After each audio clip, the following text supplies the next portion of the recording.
ഇന്ന് തന്നെ ഡൗൺലോഡ് ചെയ്യൂ. കാണൂ നിങ്ങളുടെ ഫേവറേറ്റ് ഷോസ്. വ്രതം മുടക്കാൻ ശ്രമിക്കുക എന്ന് പറയുന്നത് കുടുംബത്തോടുള്ള ദ്രോഹം തന്നെയാണ്. അങ്ങനെ ഒരു ചിന്ത ഉദിച്ച മനസ്സ് കുടുംബത്തിനെതിരെയാണ് സഞ്ചരിക്കുന്നതെന്ന് സാരം.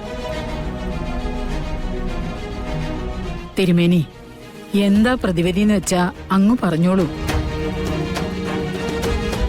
ഇവളുടെ ഈ പാപകർമ്മം കൊണ്ട് ഗാതമ്മളുടെ വ്രതത്തിന് ഒരു തടസ്സവും ഉണ്ടാകാൻ പാടില്ല. ഏത്തമുട്ട പോരെ? പോരാ. വ്രതമെടുക്കുന്ന പെൺകുട്ടിയോടാണ് വിരോധം കാണിക്കുന്നതെങ്കിലും യഥാർത്ഥത്തിൽ അത് ചെന്നിരിക്കുന്നത് നാഗദൈവങ്ങളുടെ മുന്നിലാണ്.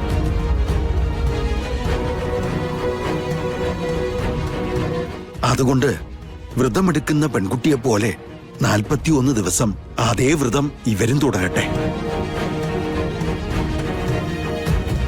എന്ത് 41 ദിവസത്തെ വ്രതമോ? തിരുമേനി, വേണമെങ്കിൽ ഞാൻ ഒരു ദിവസത്തെ ഉപവാസം ഇരിക്കാം. രാവും പകലും ഇല്ലാണ്ട് പരിഹാരങ്ങൾ ചെയ്യാം. 41 ദിവസമൊന്നും എന്നെ കൊണ്ട് പറ്റൂല.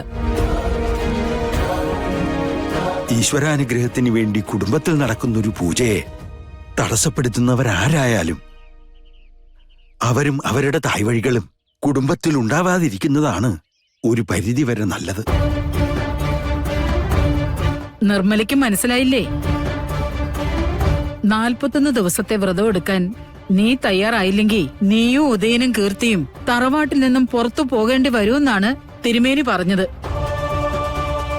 അയ്യോ അമ്മേ, ഞങ്ങൾ ഇങ്ങോട്ട് പോനാ. ഇത്രയും ഹീനമായ കാര്യങ്ങൾ ചെയ്യുമ്പോ അതുകൂടി ആലോചിക്കേണ്ടതായിരുന്നില്ലേ നിർമ്മലേ? കുളിച്ചീറനണിഞ്ഞ് നാഗത്തറയിൽ വിളക്ക് വെച്ച് ഇന്ന് തന്നെ പരിഹാര കർമ്മങ്ങൾ തുടങ്ങിക്കോട്ടെ.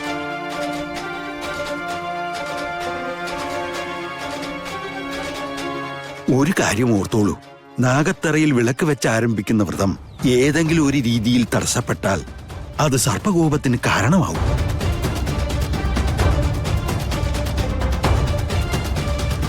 കോപിഷ്ഠരായ നാഗങ്ങൾ പ്രത്യക്ഷപ്പെടുമെന്നുള്ള കാര്യത്തിൽ സംശയമൊന്നും വേണ്ട. എന്താ പരിഹാരക്രിയകൾ ചെയ്യല്ലേ? ചെയ്യാമേ. ആ കീർത്തി, അമ്മയെ കൂട്ടിക്കൊണ്ടു പോ.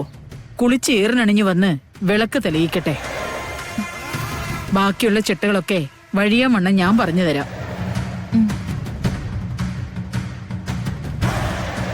എന്റെ ദൈവമേ, കഷ്ടകാലത്തിനൊരു കാര്യം ചെയ്യാൻ നോക്കിയതാ. 40 ദിവസത്തെ ശിക്ഷ.